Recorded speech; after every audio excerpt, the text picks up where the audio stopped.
Okay जी, welcome back. So I was telling you कि जी और हम मैंने एक प्रोजेक्ट करना है और मैं दानिश को कहता हूँ कि दानिश यार आइडिया तो है, प्रोजेक्ट को ऑलमोस्ट सारी वो कहानी बनी हुई है, लेकिन मुझे मेरे पास फंडिंग नहीं है। तो आप फंडिंग का क्या करोगे? और दानिश मुझे कहता है कि सर ये आप मेरे पे छोड़ दें, आप मुझे as a project manager nominate करें और मैं आपको ये प्रोजेक्ट करके दूंगा। फंडिंग की सोर्सेज भी मैं डिफाइन करूंगा।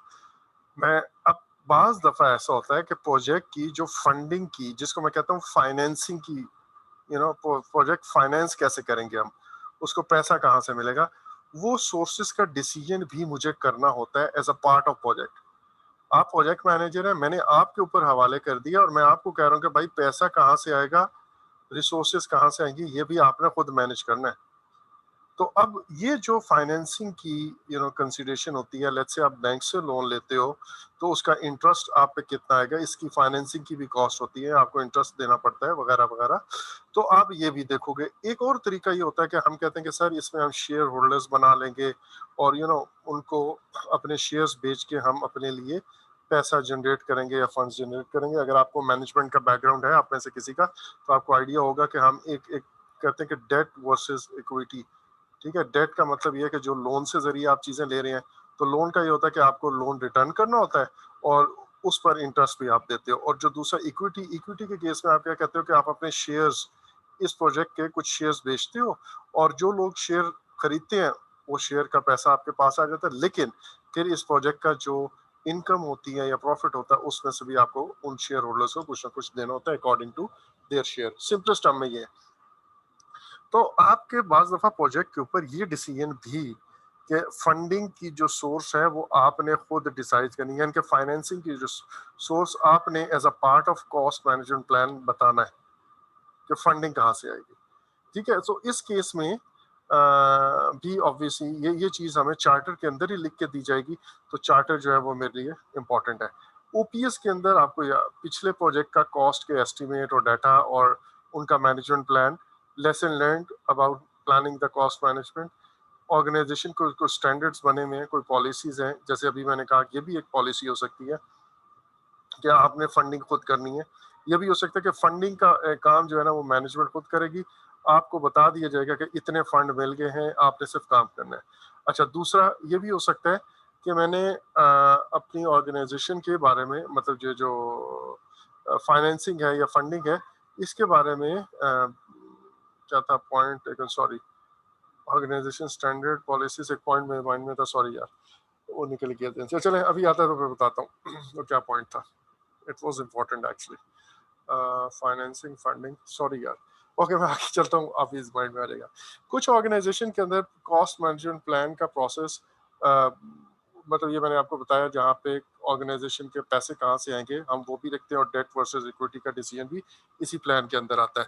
अच्छा, it can also include decision about how to finance the project resources such as, अच्छा हाँ, एक और बात कि आपने कुछ चीजें प्रोजेक्ट की वो आप ये भी डिसाइड करना होता है कि लीज पे लोगे, खरीदोगे, रेंट पे लोगे, मतलब ये क्या। मसलन अगर मैंने एक प्रोजेक्ट में स्कूल खोलना है और दानिश कहते हैं कि सर हमारा बड़ा एक्सपीरियंस है और उनका एक्चुअल में है स्कूल खोलने का या स्कूल रन करने का, तो मैं उन्हें कहता हूँ यार मेरा भी कुछ स्कूल चला दे भाई, मैंने भी करना है। तो वो कहते हैं सर फंडिंग, मैं कहता फंडिंग मैं देता हूँ, लेट्स से, लेकिन बाकी का अब यहाँ पे कुछ डिसीजन है। सर बिल्डिंग आपकी रेंट पे होगी या नहीं होगी, या आपने परचेज करनी है। ठीक है। अच्छा, अब अगर लेट्स से मुझे परचेज करनी है, तो वो मेरे पास अगला फैसला होगा कि भाई खुद बनानी है या वो भी आउटसोर्स करनी है, किसी ठेकेदार को देनी है। सो इस तरह की जो डिसीजन है वो भी कॉस्ट से रिलेटेड है, ज़रा इनकी भी कॉस्ट आती है। तो बाज दफ़ा हमारे प्रोजेक्ट के ऊपर ये भी कंसिडरेशन जो है ना हमारे जिम्मे होती है।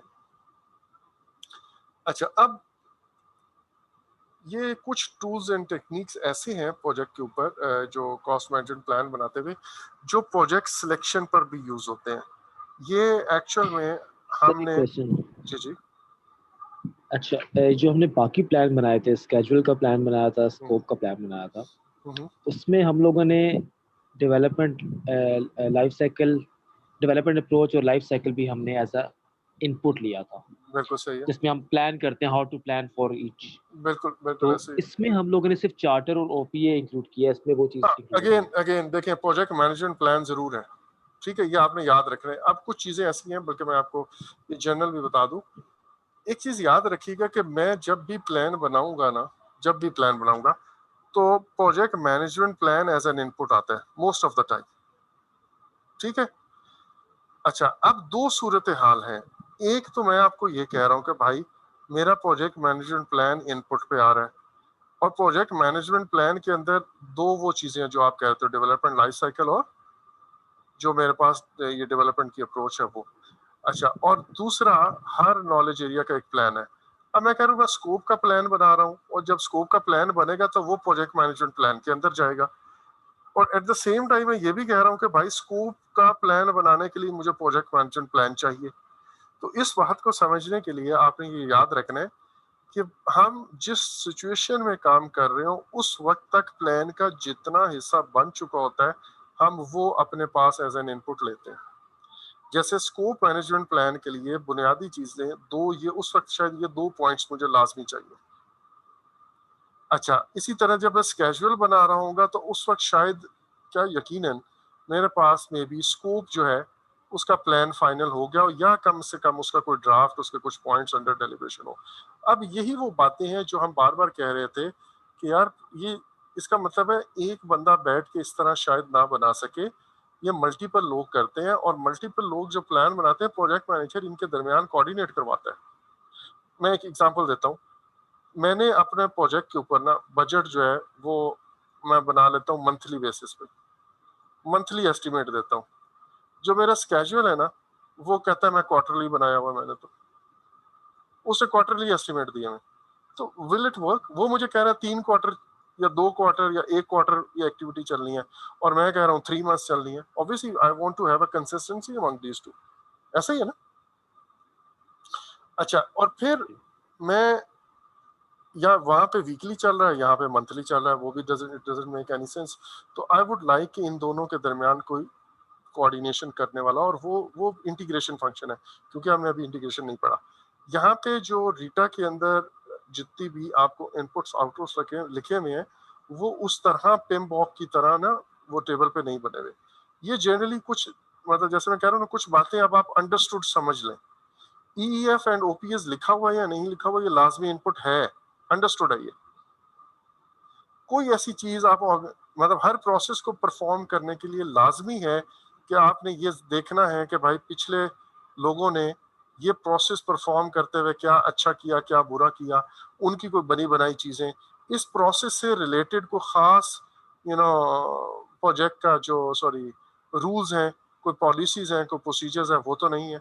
मसलन अब कॉस्ट के अंदर मैं आपको कहूँ कि ऑर्गेनाइजेशन ने अपने एक्सपेंसेस को, आप में से अकाउंटिंग किसी ने पढ़ी हुई है? कॉस्ट अकाउंटिंग या जनरल अकाउंटिंग जो होती है, बेसिक? अच्छा, आप लोगों में से किसी ने नहीं पढ़ी हुई, ओके। अकाउंटिंग के अंदर हमें ये बताना होता है कि भाई, काउंटिंग पढ़ी है लेकिन वो हाँ फंडामेंटल नहीं, पढ़ेंगे। हाँ फंडामेंटल, बिल्कुल बिल्कुल। आप, अब मैं आपको एक वैसे बता देता हूँ, चले। मेरे पास मटेरियल आया इस हफ्ते, अच्छा बल्कि इससे भी पहले मैंने एक कॉन्ट्रैक्ट किया मैंने एक वेंडर के साथ। उससे मैंने कहा कि आपने अगले 2 साल मुझे मटेरियल देना है, हर मंथ इतना इतना इतना। अच्छा, अब जब कॉन्ट्रैक्ट हो गया, और ये कॉन्ट्रैक्ट मैंने कहा कि जी ये $10,000 का,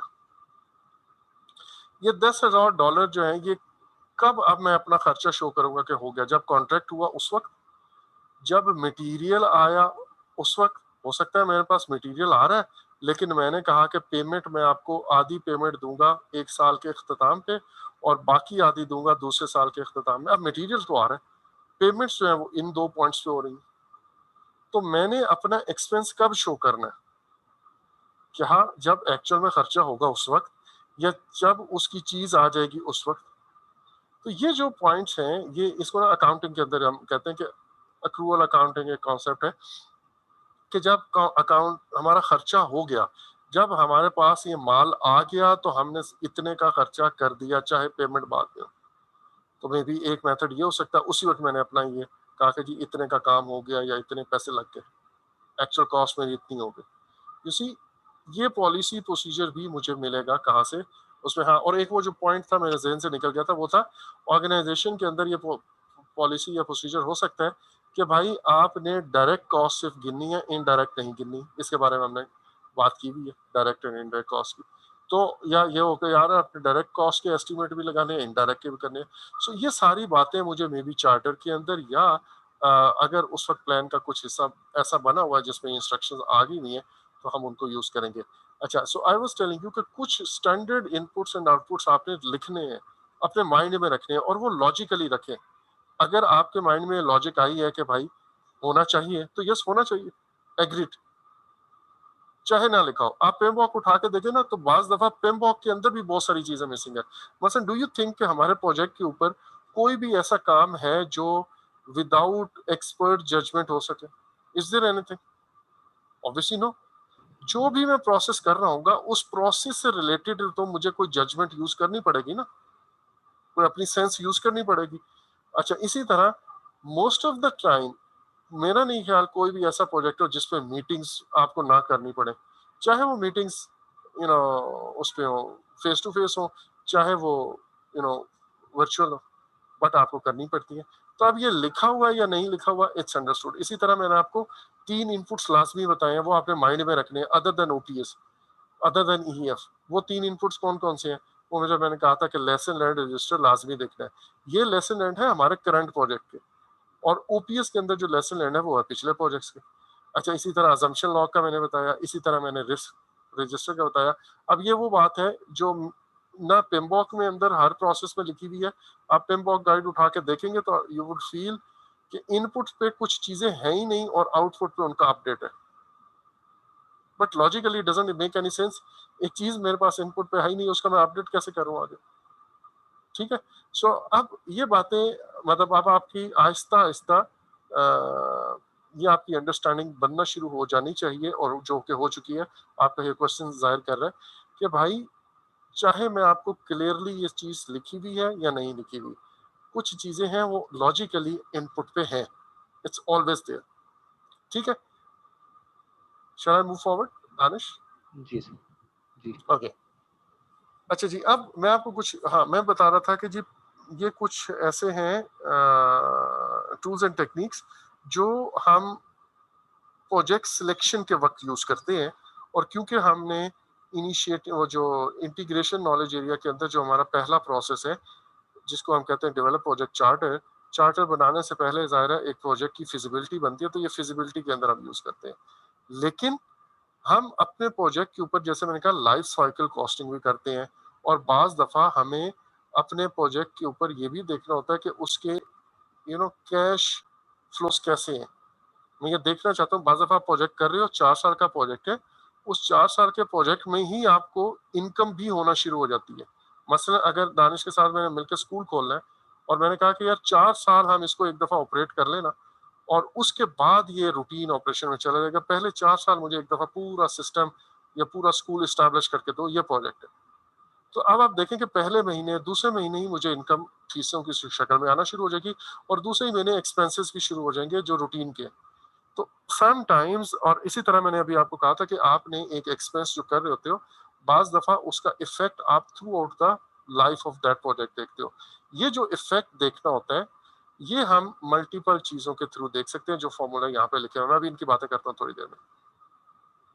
अच्छा, और जब मैं प्रोजेक्ट स्टार्ट कर रहा होता हूँ तो उस वक्त भी मैं यही चीजें देखता हूँ। ये चीजें हैं क्या? मसलन एक हम कहते हैं पे बैक पीरियड, कि कितनी देर में जो मैंने पैसा लगाया है वो मुझे रिटर्न हो जाएगा, मुझे मिल जाएगा, कितने अरसे में। फॉर एग्जाम्पल अगर मैं कहता हूँ मैंने 10,000 लगाया, और पहले महीने मेरी इनकम हुई है 4,000, दूसरे महीने मेरी इनकम हुई है 2,000, तीसरे महीने मेरी इनकम हुई है लेट्स से 4,000, तो तीसरे महीने के एंड पे मेरे 10,000 रिकवर हो गया। जनरली हम ये ईयर्स में करते हैं पे बैक पीरियड, बट यहाँ पे मेरा जो पे बैक पीरियड है वो है जो मैंने एग्जांपल दी 3 मंथ्स है लेट्स से। अच्छा, सो पे बैक पीरियड एक चीज है, जितना पे बैक पीरियड कम होता है उतनी अच्छी बात होती है। दैट मीन्स मेरा पैसा उतनी जल्दी रिकवर हो जाएगा। और सो मैं जब अपने प्रोजेक्ट के ऊपर चीजें लगाना शुरू करता हूँ तो मैं ये देखता हूँ कि भाई प्रोजेक्ट की उम्र, लेट्स से प्रोजेक्ट की जो टोटल एज है वो है 5 मंथ्स की, सॉरी 5 ईयर्स की, और पे बैक पीरियड आ रहा है 6 ईयर्स। आपके ख्याल में मुझे ये चीज लगानी चाहिए, ये प्रोजेक्ट करना चाहिए या नहीं करना चाहिए?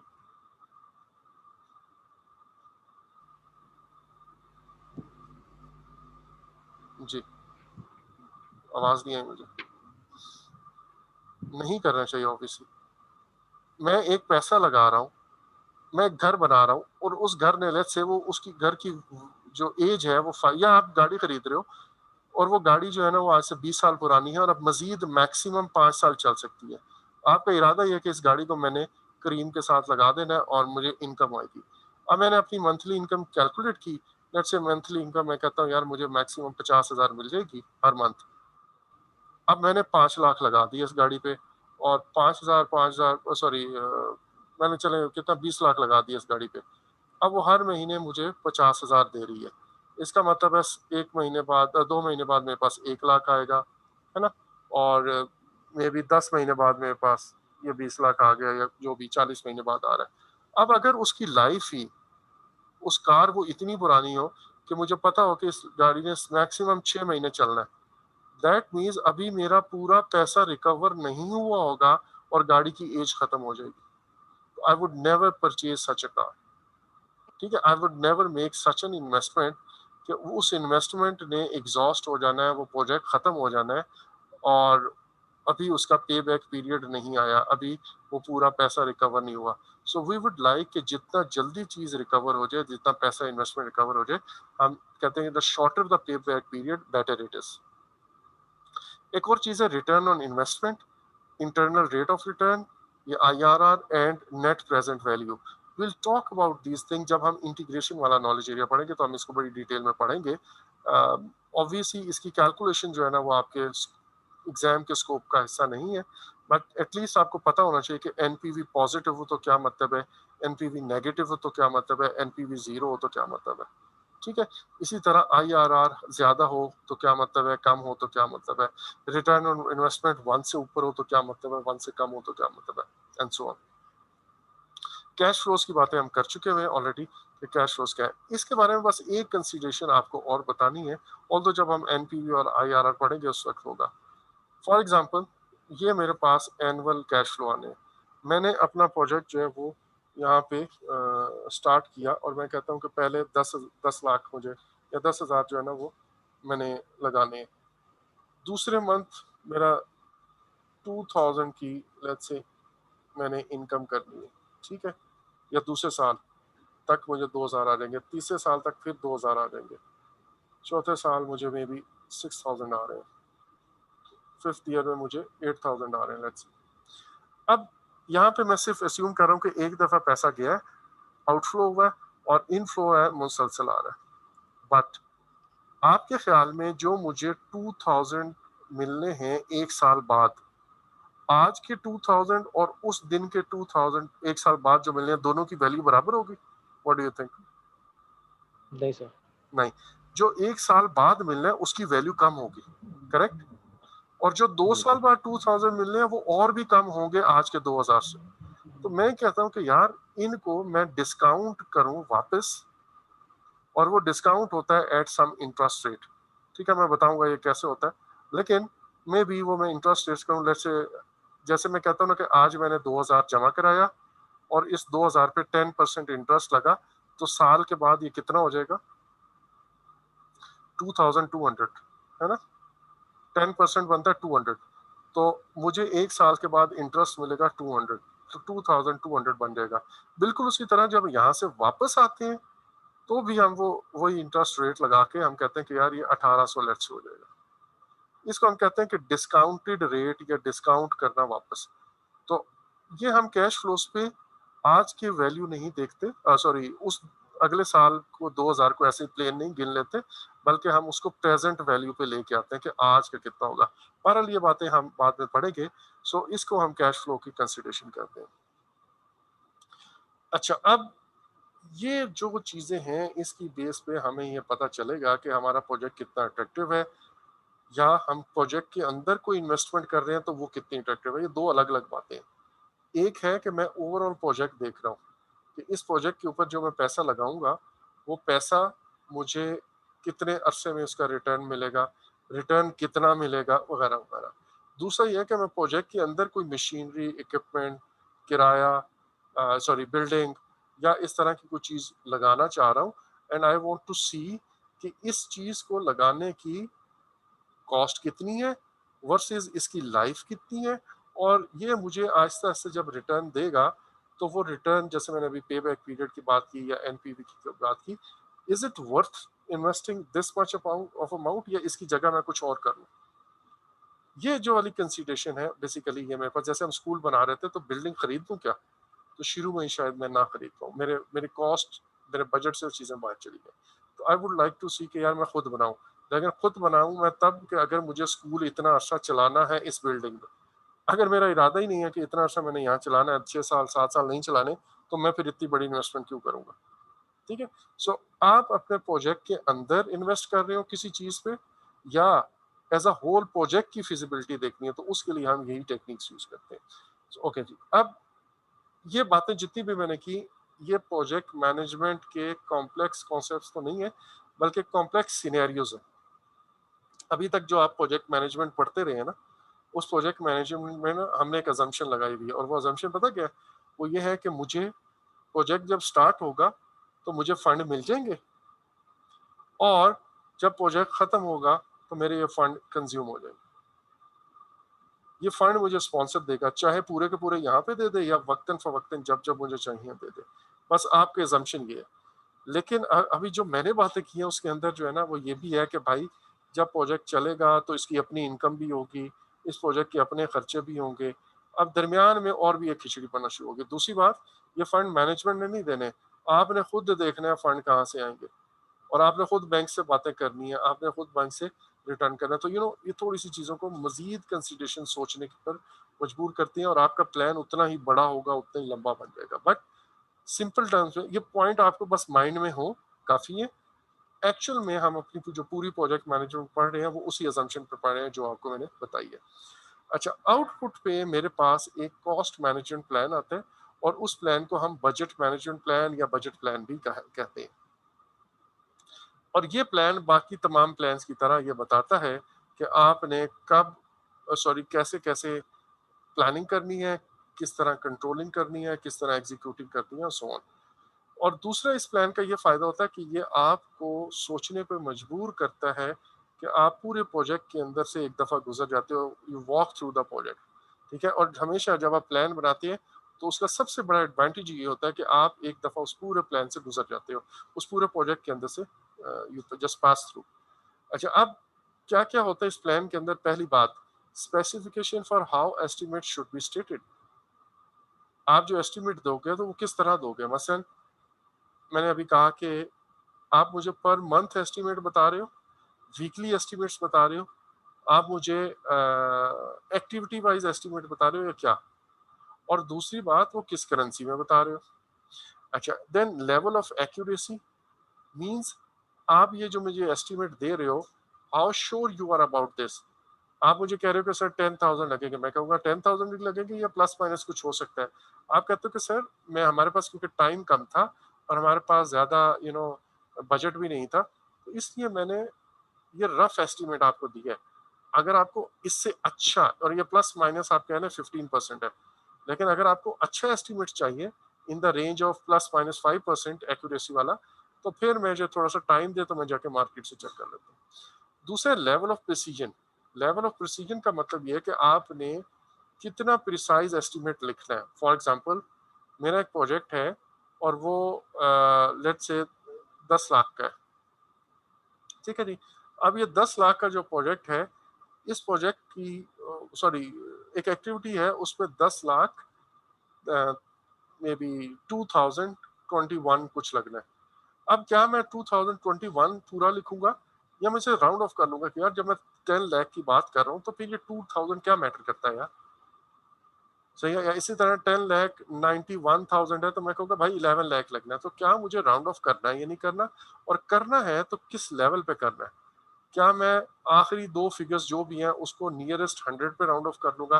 फॉर एग्जांपल अगर 229 है तो मैं इसको 300 कर दूंगा, या 253 है तो मैं उसको 300 कर दूंगा।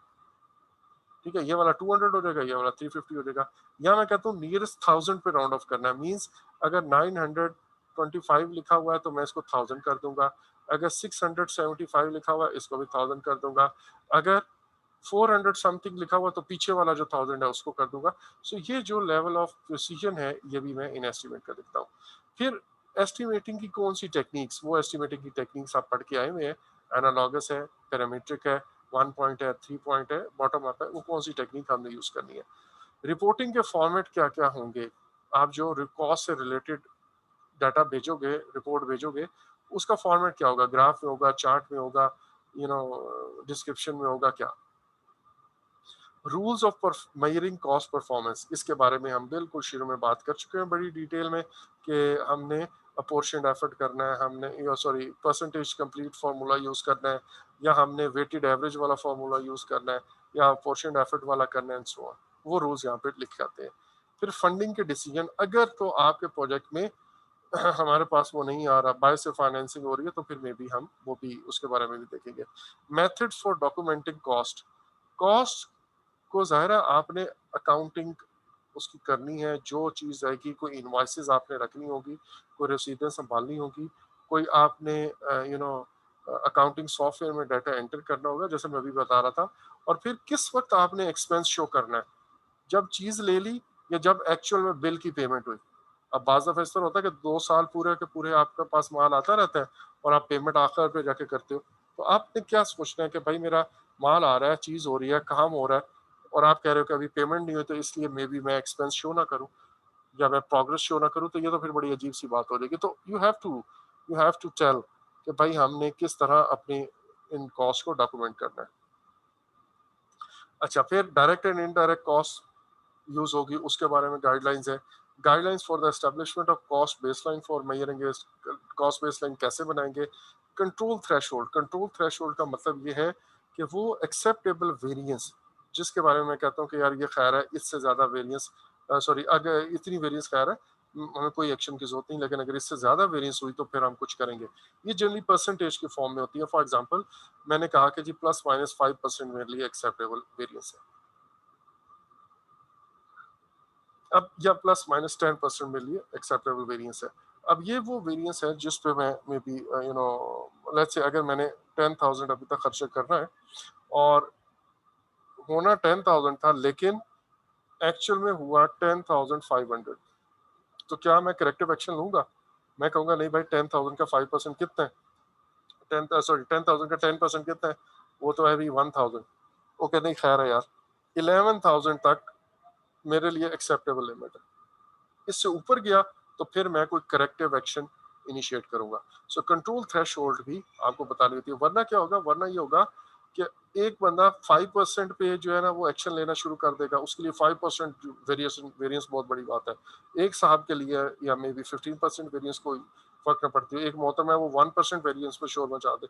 सो आपको ये बताना होता है कि भाई मेरे लिए कौन सी वेरिएंस जो है वो एक्सेप्टेबल है। तो एज अ होल पूरे प्रोजेक्ट की वेरिएंस आप डिसाइड करते हो, थ्रेशोल्ड वेरिएंस जो है ना लेवल आप डिसाइड करते हो। कॉस्ट चेंज कंट्रोल प्रोसीजर, अगर आपने अलग से नहीं लिखा हुआ चेंज मैनेजमेंट प्लान, तो चेंज कंट्रोल रिगार्डिंग कॉस्ट कैसे होगी।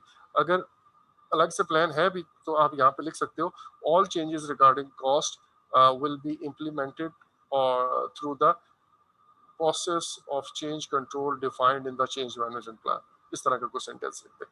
अच्छा, इंफॉर्मेशन ऑन कंट्रोल अकाउंट्स और other ways to monitor spending on the project, guidelines for dealing with the fluctuation. अच्छा, फिर अगर करेंसी एक्सचेंज रेट ऊपर नीचे होते हैं, टैक्स लग जाते हैं, तो उसके बारे में आप क्या करेंगे, ये प्राइसेस ऊपर नीचे चली जाती हैं तो क्या करेंगे। अच्छा, roles and responsibilities for various cost activities, estimate कौन देगा, कौन चेक करेगा कि इसके अंदर पैडिंग है या नहीं है, कौन चेक करेगा कि हमारे पास ये परफॉर्मेंस डाटा कौन लेके आएगा, उसके बाद वेरिएंस कौन चेक करेगा, चेंज कंट्रोल में कौन कौन बैठेगा, कॉस्ट रिलेटेड जितने भी है, अकाउंट्स किसने संभालने हैं, ठीक है, फाइनेंसिंग के प्रोसीजर किसने देखने हैं, ये सारे के सारा आपके पास कॉस्ट मैनेजमेंट प्लान के अंदर आ जाएगा। अच्छा जी, इसके बाद है एस्टिमेट कॉस्ट। एस्टिमेट कॉस्ट के बारे में हम ये कल स्टार्ट करेंगे इफ यू अलाउ मी। आज हम क्लास को यहीं पे कंक्लूड करते हैं। Actually I am too exhausted, मेरे से ना एक्चुअली पढ़ाया नहीं जा रहा, I am sorry for this, but maybe हम कल जो है ना इसको जरा फ्रेश माइंड के साथ करेंगे और कल हम कोशिश करेंगे कि कॉस्ट का मैक्सिमम हिस्सा कवर हो जाए। तो will that be fine if you allow me? जी सॉरी, जाओ, कोई आई एम सॉरी। हाँ, मुझे ना एक्चुअली मेरा वो थ्रोट बिल्कुल ड्राई हो रहा है, तो आई एम फीलिंग एग्जॉस्टेड। बिल्कुल मैं क्लास एक मिनट पर। Thank you very much for your cooperation everyone. So कल इंशाल्लाह हम इसी पॉइंट से शुरू करेंगे। ओके जी, ओके अल्लाह हाफिज़। अल्लाह हाफिज़।